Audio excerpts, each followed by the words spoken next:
What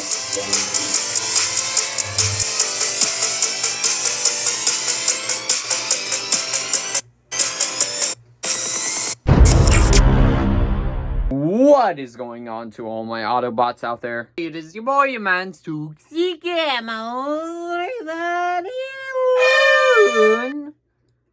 back at it with another review, and we are continuing our Transformers review series. And sorry guys, I know I was supposed to post this review a few days ago, it's just I had work.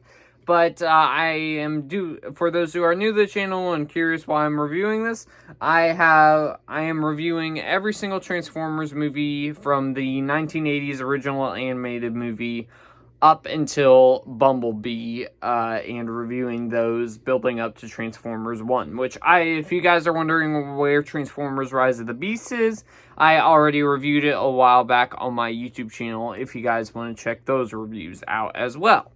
And today we are going to be reviewing Transformers Dark of the Moon, which is the third movie in the Michael Bay trilogy.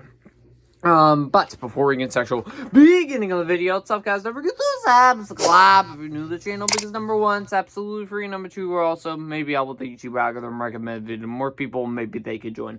Let's and do feel free to comment your thoughts on Transformers Dark of the Moon down below.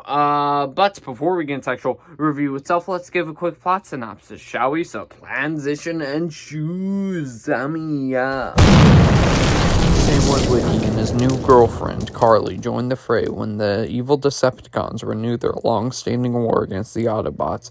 Optimus Prime believes that resurrecting ancient Transformer Sentinel Prime, once the leader of the Autobots, may lead to victory. That decision, however, has devastating consequences. The war appears to tip in the favor of the Decepticons, leading to a climactic battle in Chicago.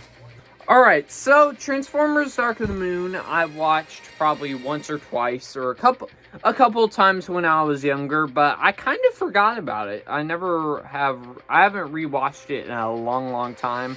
So last night, it was my first time rewatching it in a while. And with that being said, let's just get into the actual review itself, shall we? And starting things off, we have the CGI, and we're starting off with the good.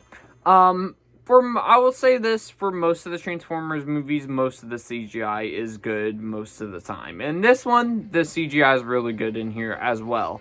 Particularly the CGIs as well is awesome for the action sequences too. I think it's really good, which we'll talk about that a little bit more in depth later. But the CGI mostly, I think this, out of the movies I reviewed so far in this actual list, is probably has the best CGI out of all of these. Next up, we have the plot with Sam this time, which actually, to be honest with you, this is probably the best Sam has been in this franchise. And Shia LaBeouf plays him the best in this movie, and also he has the best story going for him, where he's trying to get a job. Eventually does get a job where he, during that job, gets thrown back in to the Autobots and Decepticon carnage like he did in Revenge of the Fallen. And this time, I think there was a lot of major, as I said before, there was a lot of major character development with Sam that I think this is probably the best that character has been in his trilogy. So, by far for me. Okay, just the camera angle's moving a little bit more, don't mind that. Another good, the action sequences in here. I think this one right here has the best action sequences out of all the movies so far. I loved the action in here.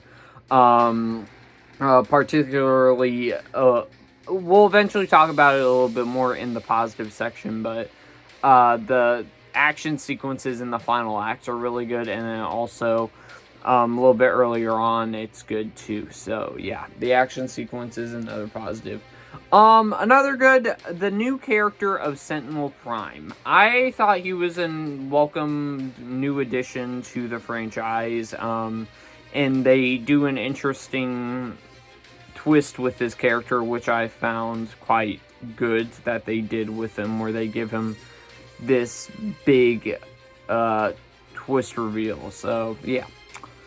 Another good is in here are the fun new side characters. I mean, you have Ken Jeong, you have John Malkovich, and then you also have probably the one that has the most amount of screen time, that being Patrick Dempsey as well. Patrick Dempsey is this guy that works at the same exact or company as Sam, or Sam was trying to work for that company, but he ended up rejecting it because Patrick Dempsey works there, which Patrick Dempsey plays a big role throughout this movie as well, which I've always liked him in the movies I've seen him in, so it was good to see him in another movie again. And then I talked about it a little bit earlier on in the review, but the final good in here I have is the big final fight, where probably the last the last hour almost, or 45 minutes, is just pure action with this big final fight that I thought was really cool, and it had a lot of standout sequences built in with that fight. I mean, you have a sequence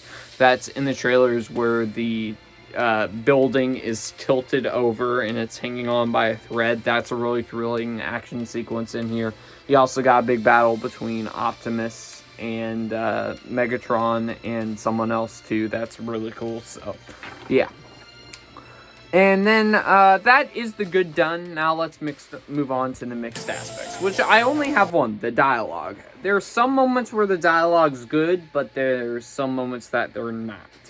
And particularly, we'll get more in depth with this on the negative section, but the dialogue for one specific character wasn't that good. But most of the dialogue for the other characters was handled really well, I think. Now, unfortunately, we move on to the bad. I don't know why I cut it there, but the length, which I hate to be a broken record, but besides the 1986 animated movie, this is But besides the 1986 animated movie, most of the movies in this franchise have been overbearingly and way too long.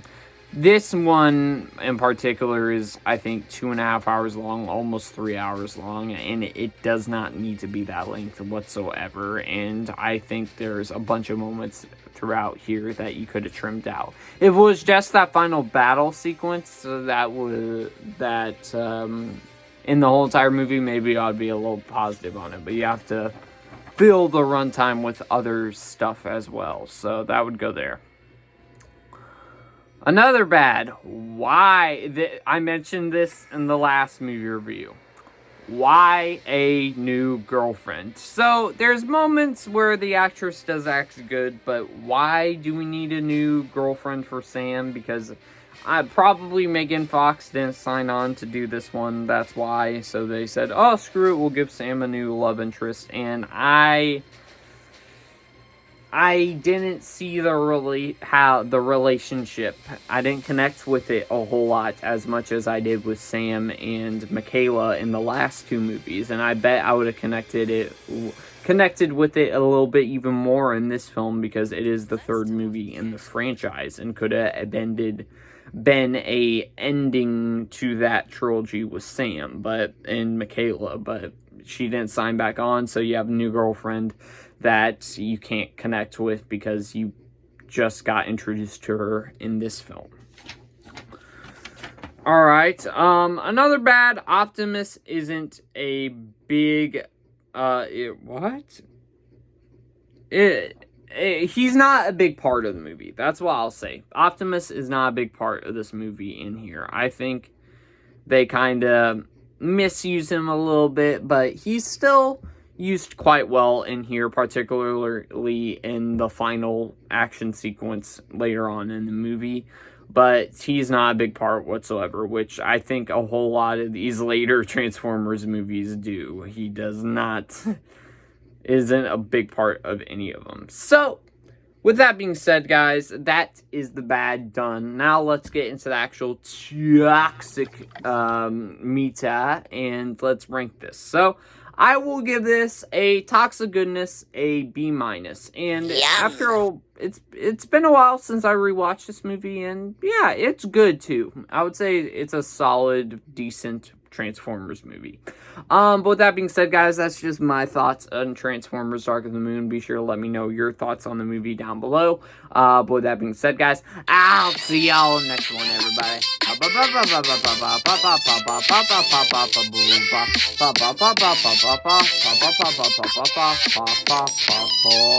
Peace, and Optimus, help me out here. Autobots, roll out.